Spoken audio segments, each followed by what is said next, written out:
warahmatullahi wabarakatuh.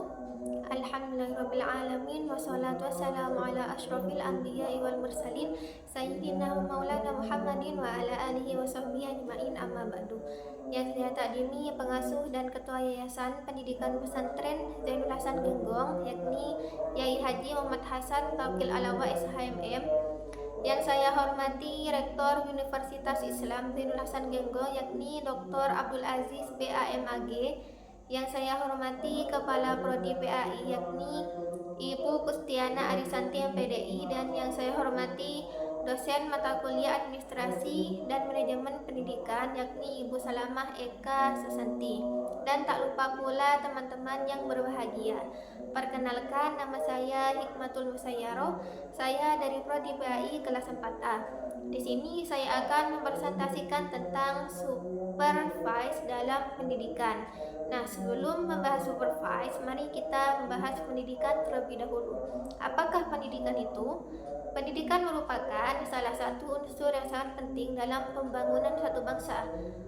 Melalui pendidikan, manusia dapat mengembangkan potensi dirinya secara optimal, baik dalam aspek intelektual, moral, sosial, maupun keterampilan yang diperlukan pendidik dalam kehidupan bermasyarakat. Kualitas pendidikan yang baik akan menghasilkan sumber daya manusia yang berkualitas pula. Oleh karena itu, berbagai upaya terus dilakukan untuk meningkatkan mutu pendidikan. Salah satunya melalui pelaksanaan supervise pendidikan di lembaga pendidikan. Apa itu supervisi pendidikan? Supervisi secara etimologis berasal dari bahasa Inggris, yaitu to supervise atau mengawasi. Menurut Merriam-Webster Colliage Dictionary disebutkan bahwa supervisi merupakan exercise watching and directing. Beberapa sumber lainnya menyatakan bahwa supervisi berasal dari dua kata, yaitu superior dan vision. Hasil analisis menunjukkan bahwa kepala sekolah digambarkan sebagai seorang expert dan superior, sedangkan guru digambarkan sebagai orang yang memerlukan di kepala sekolah. Setiap aktivitas, besar maupun kecil, yang tercapainya di dalam segala gerak langkah untuk mengkoordinasikan semua tergantung kepada beberapa orang. Diperlukan adanya koordinasi, mengetahui keseluruhan situasi di sekolahnya dalam segala bidang gerak langkah tersebut. Pimpinan sekolah harus berusaha dalam segala kegiatannya. Disebut supervisi atau usaha pimpinan dan guru-guru untuk mengetahui situasi lingkungan pengawasan sekolah. Dalam lingkungan persekolahan dan kepegawaian kita, di saat istilah supervisi ini kiranya belum begitu lazim dipergunakan sekarang, tetapi makin lama makin dikenal dan makin dipergunakan orang. Namun demikian, mengenai arti, fungsi, dan tujuan yang terkandung di dalamnya masih merupakan tanda tanya. Apakah sudah benar-benar dipahami oleh yang mempergunakan istilah itu? Menurut P. Adams dan Frank G. Dickey, supervisi adalah suatu program yang berencana untuk memperbaiki pengajaran. Sedangkan dalam Dictionary of Education, Bud Carter memberikan definisi supervisi adalah segala usaha dari petugas-petugas sekolah dalam memimpin guru-guru dan petugas pendidikan lainnya dalam memperbaiki pengajaran, termasuk memperkembangkan pertumbuhan guru-guru, menyelesaikan dan merevisi tujuan pendidikan, bahan-bahan pengajaran, serta metode-metode mengajar dan penilaian pengajaran. Selanjutnya yaitu tujuan supervisi pendidikan.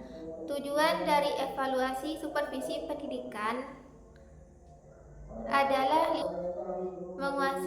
mengevaluasi keberhasilan pencapaian tujuan supervisi, menilai efektivitas supervisi dalam memberikan masukan dan dukungan kepada praktisi pendidikan, serta memberikan umpan balik terkait perbaikan yang perlu dilakukan. Dengan demikian, evaluasi supervisi pendidikan menjadi penting dalam meningkatkan kualitas pendidikan di lingkungan tertentu, sehingga tujuan dari evaluasi supervisi pendidikan ini bukan hanya sebatas untuk menilai kinerja supervisor, tetapi juga untuk memastikan kualitas pendidikan yang diberikan kepada peserta didik. Supervisi pendidikan merupakan upaya yang dilakukan untuk membantu guru dalam meningkatkan kualitas pengajaran. Kegiatan supervisi tidak hanya berfungsi sebagai pengawasan, tetapi juga sebagai bentuk pembinaan dan bantuan profesional kepada guru dalam melaksanakan tugasnya sebagai pendidik. Melalui supervisi pendidikan, guru dapat memperoleh bimbingan, arahan, serta masukan yang konstruktif untuk memperbaiki proses pembelajaran di kelas. Selanjutnya yaitu fungsi supervisi pendidikan.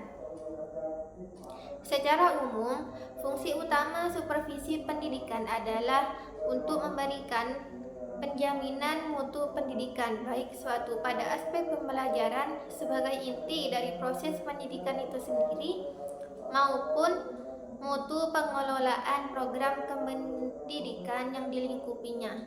Pada lain sisi, supervisi menekankan fungsi kepemimpinan pembelajaran, di mana tugas utama kepala sekolah adalah menggerakkan seluruh komponen organisasi sekolah untuk dapat mencapai tujuan berdasarkan visi dan misi.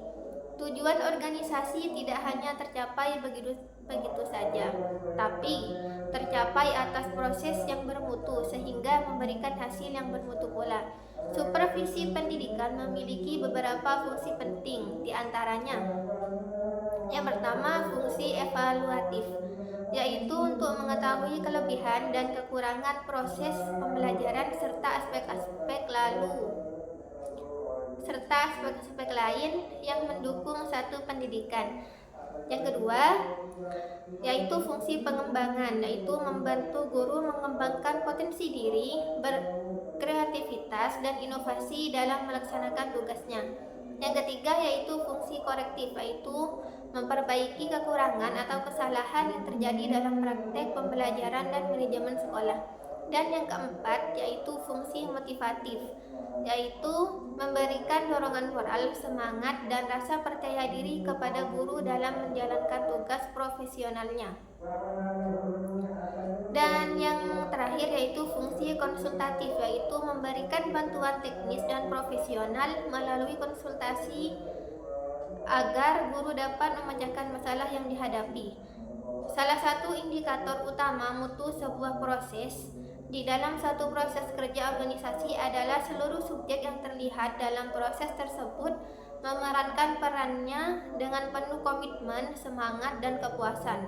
Maka dalam proses pembelajaran sebagai proses inti pendidikan, indikator bermutunya suatu proses pembelajaran adalah manakala para guru dan siswa penuh komitmen, semangat, dan kepuasan dalam menjalankan peran atau tugas masing-masing.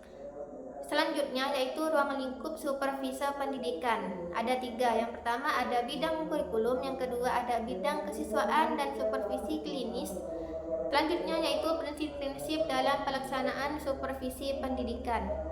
Dalam pelaksanaan supervisi pendidikan, seorang supervisor harus memperhatikan beberapa prinsip agar kegiatan supervisi dapat berjalan secara efektif dan mampu meningkatkan kualitas pembelajaran.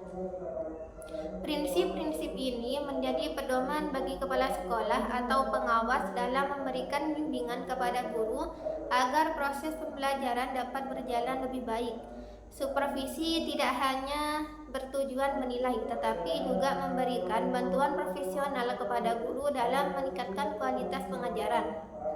Menurut Piet A. Sahartian, terdapat beberapa prinsip dasar dalam supervisi pendidikan yang perlu diperhatikan, yaitu yang pertama, prinsip ilmiah. Prinsip ilmiah berarti supervisi harus dilaksanakan secara sistematis, objektif, dan menggunakan instrumen atau alat yang jelas. Pelaksanaan supervisi dilakukan secara terencana, teratur, dan berkesinambungan. Yang kedua ada prinsip demokratis. Prinsip demokratis menekankan bahwa supervisi dilakukan dengan menjunjung tinggi sikap saling menghargai antara supervisor dan guru. Terus yang ketiga ada prinsip kooperatif, yaitu kerjasama.